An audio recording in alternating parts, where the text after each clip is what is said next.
দেশে তৈরি বেশিরভাগ ওষুধের মূল্য নির্ধারণ করে উৎপাদক প্রতিষ্ঠান, যখন তখন দাম বাড়ানোয় জনভোগান্তি। বাহিরের ওষুধে কোনো রেট লেখা নাই, 20 সিসির সিল নাই। জিজ্ঞাসা করলে বলতেছে যে এটা এমনি আসে না হেমনি আসে। কেমনি আসে? যদি 1280 টাকা হয় তো 1240 টাকা রাখতেছে, 40 টাকা কম রাখতেছে। কি বেশি রাখতেছে না কম রাখতেছে সেটা তো আমরা জানি না ভাই। যে মানুষকে অ্যাফোর্ডেবল প্রাইসে বেশিরভাগ ওষুধ কি করে দেওয়া যায়, এটার সাথে ইন্ডাস্ট্রি যেমন অ্যালাইন এবং ওষুধ প্রশাসন অধিদপ্তর তার ইনটেক তো কাজ করে যাচ্ছে। দাবির মুখে প্রায় 300 ওষুধের দাম নির্ধারণ করতে যাচ্ছে সরকার। উপদেষ্টা পরিষদের সভায় আরো একটি দুটি ড্রাগের অন্তর্ভুক্তির অনুরোধ এসেছে, সেগুলো অন্তর্ভুক্ত হলে 95 বা 96টা ওষুধ এটা সরকার কর্তৃক একটি নির্ধারিত মূল্যে ওষুধগুলো বিক্রি করতে হবে। ডিজিটাল আর্থিক সেবা পিছিয়ে বাংলাদেশ, বলছে পিআরআই। ক্যাশলেস লেনদেনে খরচ বাড়বে 20,000 কোটি টাকা। এনইআইআর ব্যবস্থা গণবিরোধী অভিযোগ মোবাইল ব্যবসায়ীদের, বাতিল না করলে কঠোর আন্দোলনের হুঁশিয়ারি।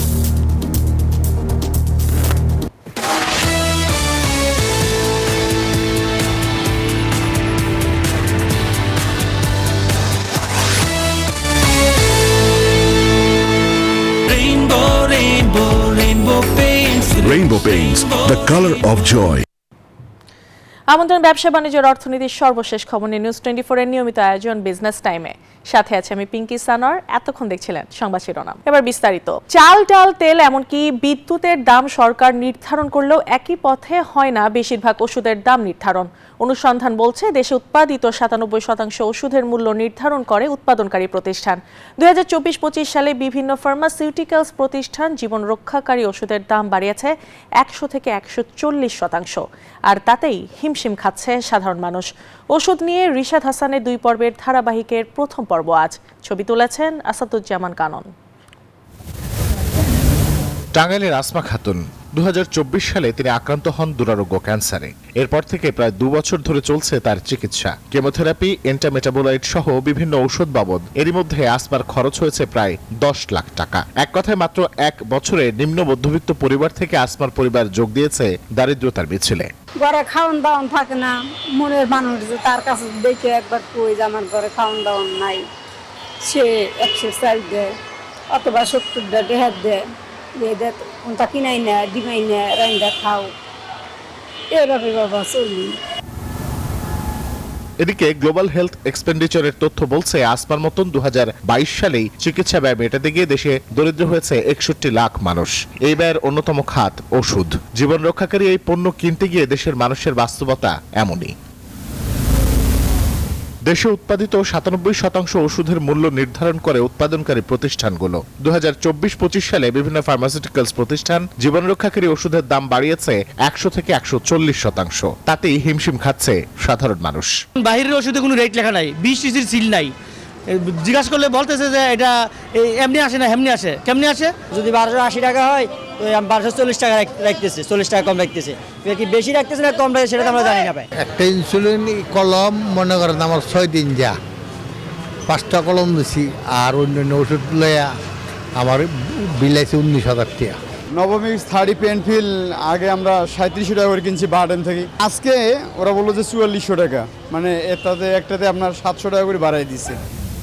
শুধুমাত্র ওষুধের অনুমোদন বা গুণগত মান নিশ্চিতের কথা থাকলেও জীবন রক্ষাকারী 219টি ওষুধের মধ্যে 117টি জেনেরিক মেডিসিনের দাম নির্ধারণ করে থাকে ঔষধ প্রশাসন অধিদপ্তর। কারণ বাংলাদেশে ওষুধের দাম নিয়ন্ত্রক কোনো প্রতিষ্ঠান বা সংস্থা নেই। মূল্য যে নিয়ন্ত্রণ, এটা কিন্তু ওষুধ প্রশাসন আসলে আমাদের হাতে নাই।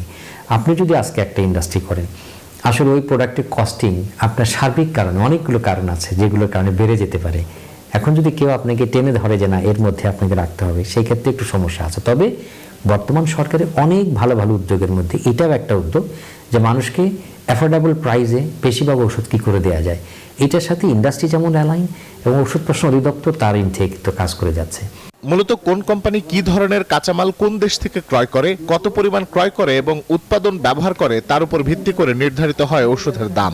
স্বাস্থ্যসেবা বিভাগের অধীনে এ সংক্রান্ত একটি কমিটি থাকলেও দক্ষ জনবল না থাকায় কাঁচামাল বা ডলারের মূল্য বৃদ্ধি, জ্বালানি, বিদ্যুৎ খরচ বৃদ্ধি সহ বিভিন্ন চ্যালেঞ্জের কথা সবসময় জানায় উৎপাদনকারী প্রতিষ্ঠানগুলো। 2025 সালে 33টি অত্যাবশ্যকীয় ওষুধের দাম 50% পর্যন্ত কমিয়েছে সরকারি pharmaceuticals company essential drugs limited. সরকারি প্রতিষ্ঠান পারলেও বেসরকারি প্রতিষ্ঠান কেন এমন নজির স্থাপন করতে পারছে না সেই প্রশ্ন থেকেই যাচ্ছে। সারা দেশের 700 সরকারি হাসপাতালে এরই মধ্যে ফার্মেসি করবার সিদ্ধান্ত নিয়েছে সরকার, যেখান থেকে 3 ভাগের 1 ভাগ মূল্যে ঔষধ পাবে সাধারণ মানুষ। তবে এই ওষুধকে মানুষের ক্রয় ক্ষমতার মধ্যে নিয়ে আসা এবং একই সঙ্গে এই শিল্পকে টিকিয়ে রাখার ক্ষেত্রে সরকারকে কাজ করতে হবে দীর্ঘমেয়াদে বলছেন বিশেষজ্ঞরা। রিশাদ হাসান, নিউজ 24, ঢাকা। সরকার অত্যাবশ্যকীয় 295টি ওষুধের দাম নির্ধারণ করবে, যা দ্রুত বাস্তবায়ন হবে, জানিয়েছেন প্রধান উপদেষ্টার বিশেষ সহকারী অধ্যাপক ডক্টর সাইদুর রহমান। রাজধানীর ফরেন সার্ভিস একাডেমিতে সংবাদ সম্মেলনে তিনি জানান, সরকারি নির্ধারিত দামেই ওষুধ বিক্রি করতে হবে। দেশের বাইরের জন্য পিপিপি দেখে মূল্য নির্ধারণ করা হবে। অত্যাবশ্যক ওষুধের তালিকাও প্রকাশ করা হয়েছে, এতে নতুন করে যোগ হয়েছে 136টি ওষুধ। তালিকায় হাইপারটেনশন, ডায়াবেটিস সহ বিভিন্ন রোগের ওষুধ রয়েছে, তবে নেই ক্যান্সারের ওষুধ। মোবাইল ফাইন্যান্সিয়াল সার্ভিসের মাধ্যমে দেশের ডিজিটাল আর্থিক সেবা বৃদ্ধি পেলেও প্রতিবেশী দেশগুলো থেকে বাংলাদেশ এখনও অনেকটাই পিছিয়ে। তবে লেনদেনের পদ্ধতি সহজ হলে বাংলাদেশেও এ খাতে এগিয়ে যেতে পারে। বৃহস্পতিবার বেসরকারি গবেষণা সংস্থা PRI আয়োজিত সেমিনারে এসব কথা বলেন বিশ্লেষকরা। তারা আরও বলেন, ক্যাশলেস লেনদেন চালু হলে টাকা ছাপানো, সংরক্ষণ এবং বন্টন বাবদ বছরে ব্যয় কমবে প্রায় 20,000 কোটি টাকা। নগদ অর্থের পাশাপাশি কেনাকাটা কিংবা বিল পরিশোধে এখন ডিজিটাল পদ্ধতির ব্যবহার বাড়ছে। এর মধ্যে সবচেয়ে জনপ্রিয় মাধ্যম মোবাইল ফাইন্যান্সিং সার্ভিস বা MFS। হিসেব বলছে দেশে বর্তমানে 9 কোটির বেশি সক্রিয় MFS গ্রাহক প্রতিদিন প্রায় 5,000 কোটি টাকা লেনদেন করছে। দেশের লেনদেন ব্যবস্থা পুরোপুরি ক্যাশলেস করা গেলে বছরে টাকা ছাপানো ও ব্যবস্থাপনা বাবদ সাশ্রয় হবে 20,000 কোটি টাকা। কমপক্ষে 2 বছর লাগবে এই নতুন system of national accounts 2025 K incorporate করা, যাতে করে আমাদের জাতীয় উৎপাদে ওইটা ধরতে পারে যায়। যে 50% ট্রানজাকশন এখনো বাংলাদেশের ক্যাশ হচ্ছে, আর 70% ট্রানজাকশনের value is cash. That means আমরা এখনো ক্যাশলেস হওয়ার থেকে অনেক পিছিয়ে আছি।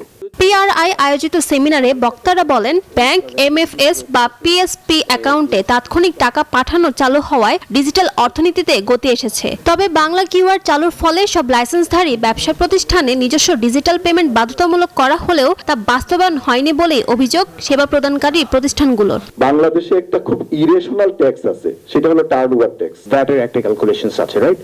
ট্যাক্স ভ্যাট এই জিনিসগুলো নিয়ে ওনাদের ভিতরে কিন্তু অনেক ভয় আছে। এ সময় বাংলাদেশ ব্যাংকের নির্বাহী পরিচালক আরিফ হোসেন খান বলেন, ক্যাশলেস পদ্ধতি আরো জনপ্রিয় করতে বাংলাদেশ ব্যাংকের নেতৃত্বে ব্যাংক, MFS ও PSPর সমন্বিত উদ্যোগের পাশাপাশি নিয়মিত মনিটরিং প্রয়োজন। তবে এক্ষেত্রে উত্তোলনের বাড়তি খরচ কমিয়ে আনা জরুরি বলেও জানান তিনি। 20,000 কোটি টাকার জড়িত এই ক্যাশ উৎপাদনের সাথে টাকা ছাপানো, সেই টাকার বিতরণ করা, এই সবগুলো যদি আমি আর্থিক মূল্যায়ন করি তবে 20,000 কোটি টাকার মতোই দাঁড়ায়।